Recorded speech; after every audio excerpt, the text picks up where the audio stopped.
Good morning everyone, Grimsy here, back with another video. In this video I'm going to do something a little different. I usually save those for December, January, but since I'm doing eBay now, tracking how I'm going, and I'm finding more pickups, I wanted to do a half-year review of my top 5. What do I consider top 5?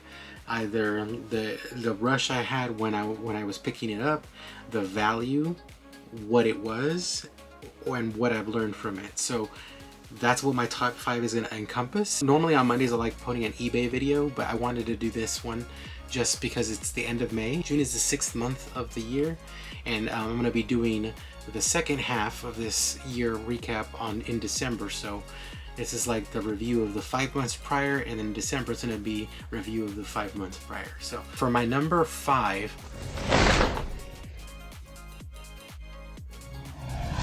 Chester's purchase. So if you've been following the channel for a while, you know who Chester is. Chester's my friend. He actually used to tag team with me on garage sale finds and on swap meets. You can see a little snapshot right here, pickup video. So I did get a bunch of stuff from him. There was actually 2 videos, the DS haul, and then the second one, which was my favorite, was the PS Vita haul. And PS Vita is invisible, like you can't ever find that stuff. So it was super awesome to get the whole collection from him, and also the console, because I didn't have the console. So that's why that's my number 5. My number 4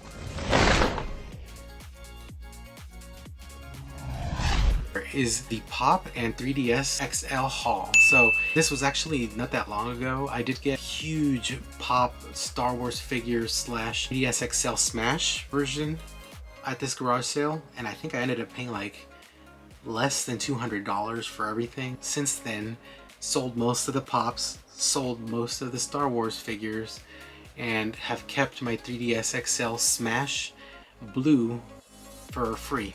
So I was actually able to complete this in box. Actually, I have a video if you guys would like to check it out for the 3DS XL in box. I was able to complete it. So this cost about $50, but the profit I made from the Pops and from the Star Wars figures, I pretty much got this for free as well. So super awesome pickup. Definitely watch it if you haven't watched it yet. But that's why that's my number 4. My number 3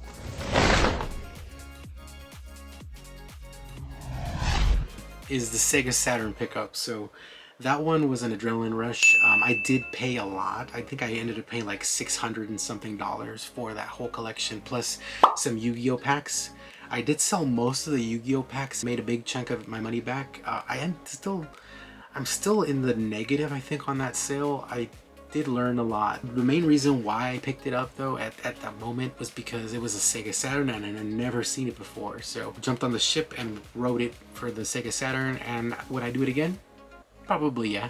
I would still try to haggle them a little lower for it, but I'm still happy with what I got. So that's why that's my number 3. For my number 2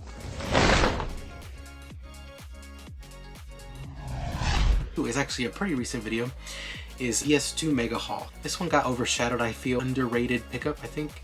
I did find a huge lot of Armored Core games, plus 60 games in that whole haul, and I think I only paid like $100 to $120 for the whole collection, which was crazy. And it included a PS3 with a couple controllers. It was just a crazy deal, and I would definitely do it again. And again, those Armored Core games were crazy, and then that Walmart Spider-Man definitely was the cherry on top for that pickup. And if I were to sell the games I added to my collection, I would have made a killing on that. But I did add a ton of games to my collection because of that sale.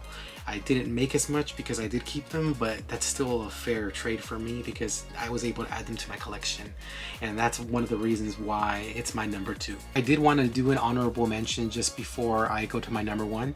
My honorable mention would definitely have to be the one I didn't film. So and the one I didn't film is because I didn't know much about the stuff I picked up, is why I didn't do it.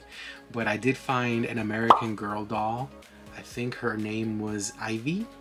And I did find a secondary American Girl, which I haven't sold yet, but the Ivy one sold like that. I had only paid $10 to pick her up, and it was $10 for the other one as well. I also found an R2-D2 in a different community sale the same day, and the R2D2 is like a rare variant or something like that, and it's worth like $200+. I have that on my eBay store as well. I haven't sold it yet, but I did want to honorable mention that because I found out that that stuff was valuable. Now no matter what I find, I will definitely record and make a video just to keep track of it, because otherwise it's hard to reminisce about it. That's my honorable mention. All right, for my number one, I'm sure you already know what my pickup is that I'm going to mention here.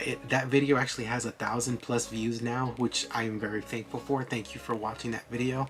Hopefully I'm able to find something else as great as that. But my number one is the Gamecube Mega Hall. So that was just an insane day.